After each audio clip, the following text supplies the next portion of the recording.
दोस्तों, देश में जल्द ही लोकसभा चुनाव होने जा रहे हैं। ये चुनाव किसी राजनीतिक दल की जीत या हार का फैसला नहीं है, बल्कि ये हमारे देश की दशा और दिशा को तय करने वाले एक अहम चुनाव है। ये एक अहम मोड़ है और इस चुनाव में हमें यह तय करना है कि हमारे देश को, हमारे परिवार को इस वक्त सबसे ज़रूरी क्या और कौन से मसले हैं। क्या हमारे लिए शांति ज़रूरी है या आतंकवाद को रोकना है?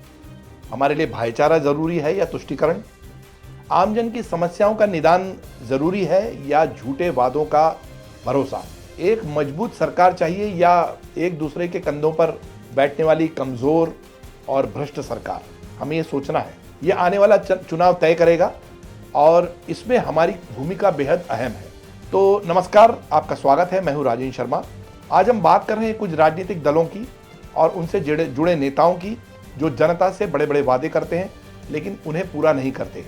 बहरहाल, राजनीतिक उठापटक की बात करें तो एक तरफ लोकसभा चुनाव सिर पर है और दूसरी तरफ बीजेपी और कांग्रेस के कई नेता चुनाव लड़ने से पीछे हटते नजर आ रहे हैं। बीजेपी ने हाल ही में अपनी पहली सूची में 195 उम्मीदवारों की घोषणा की है, लेकिन घोषित उम्मीदवारों में से कुछ ने टिकट मिलने के बाद, जी हां, टिकट मिलने के बाद चुनाव नहीं लड़ने का ऐलान कर दिया है।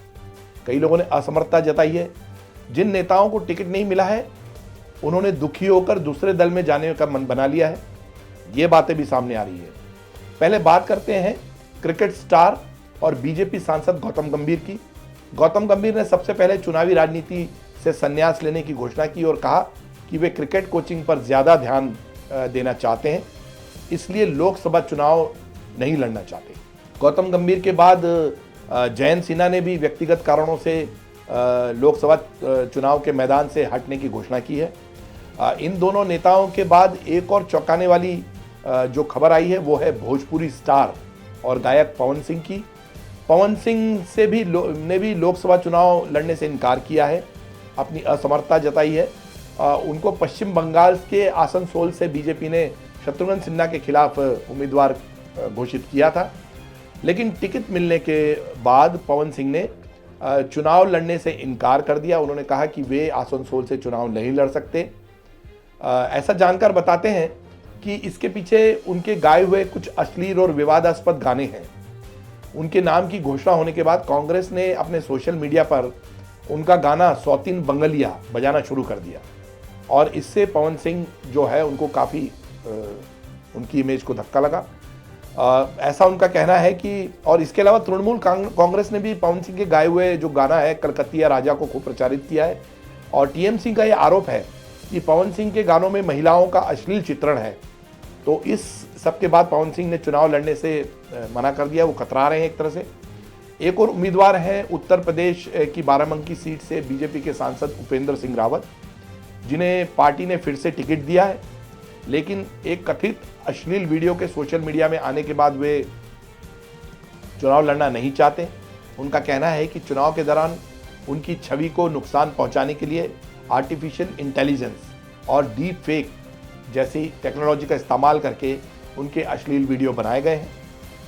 अब इस बीच बीजेपी ने ब्रजभूषण सिंह, जिन पर यौन उत्पीड़न का आरोप था, और अजय मिश्रा टेनी, जिनके बेटे पर हत्या का मुकदमा चल रहा है, उनके भी टिकट काटे हैं। गुजरात के पूर्व डिप्टी सीएम नितिन पटेल ने भी मेहसाणा सीट से अपनी दावेदारी वापस ले ली है और बीजेपी ने असम में जो परिसीमन हो जाने के बाद पहले वाली सीटों पर ही अपनी टिकट जारी कर दी थी, तो इसको लेकर पार्टी की काफ़ी किरकिरी हो रही थी। तो जब नई लिस्ट लानी पड़ी तो उन्होंने इसको विड्रॉ किया। मध्य प्रदेश में बीजेपी ने 6 सीटों पर उम्मीदवार बदले हैं और सबसे बड़ा झटका भोपाल से सांसद साध्वी प्रज्ञा सिंह को लगा है। उनके नाम पर पूर्व महापौर आलोक शर्मा को पार्टी ने उम्मीदवार बनाया है। अब इस पूरे बदलाव से साध्वी प्रज्ञा बेहद दुखी हैं और खिन्न है और टिकट न मिलने के पीछे वो मीडिया को जिम्मेदार बता रही हैं। इस बीच उन्होंने शराब की दुकान पर विरोध प्रदर्शन भी किया, जिसमें बीजेपी विधायक पर निशाना साधा। उधर गुना से बीजेपी सांसद केपी यादव का भी टिकट कट गया है। उनकी जगह केंद्रीय मंत्री ज्योतिरादित्य सिंधिया को उम्मीदवार बनाया गया है। अब यादव के कांग्रेस ज्वाइन करने की जो अटकलें चल पड़ी हैं उसमें कुछ और हवा देते हुए कांग्रेस के प्रदेश अध्यक्ष जीतू पटवारी ने यादव को गुना से टिकट देने की घोषणा भी एक तरह से कर दी है अप्रत्यक्ष रूप से। सबकी नजरें यादव पर हैं क्योंकि उन्होंने एक बार सिंधिया को इस सीट से हराया हुआ है। उधर रतलाम झाबुआ लोकसभा सीट से जेपी डामोर का टिकट कटा है, जो कि काफी दमदार नेता माने जाते थे। डामोर की जगह अनीता नागर सिंह चौहान को बीजेपी ने उम्मीदवार बनाया है। अनीता इस इलाके में नहीं है।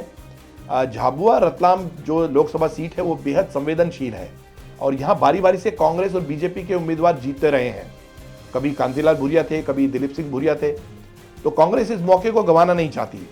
ऐसा लगता है कि इस बार ये मुकाबला जो है वो काफी दिलचस्प होगा। उधर सागर से राज बहादुर और ग्वालियर लोकसभा सीट से शेजवलकर का टिकट भी कट गया है। अब यहाँ बीजेपी के नेता बदलाव चाहते हैं। अंदर खाने की अगर खबरों पर हम विश्वास करें तो ये कहा जा रहा है कि बीजेपी नेतृत्व को 4 या 5 सीटों पर उम्मीदवार बदलने की मांग की जा रही है। इसमें कुछ सीटें हैं ग्वालियर, टीकमगढ़, जबलपुर, देवास, खरगोन और खंडवा। कांग्रेस ने कुछ सीटों पर दमदार उम्मीदवार खड़े करने के संकेत भी दिए हैं, जिनमें कि पूर्व मंत्री गोविंद सिंह हो सकते हैं, अजय सिंह राहुल हो सकते हैं। हालांकि उन्होंने मना किया है कि विधानसभा चुनाव लड़ चुके हैं वो, और तरुण भानोत जो जबलपुर से वो भी हो सकते हैं। इन नेताओं के नाम पर अटकलें चल रही हैं। 6 मार्च को राहुल गांधी की जो न्याय यात्रा है मध्य प्रदेश से राजस्थान में प्रवेश कर जाएगी और संभवतः कांग्रेस इसके बाद अपने उम्मीदवारों की घोषणा कर दे।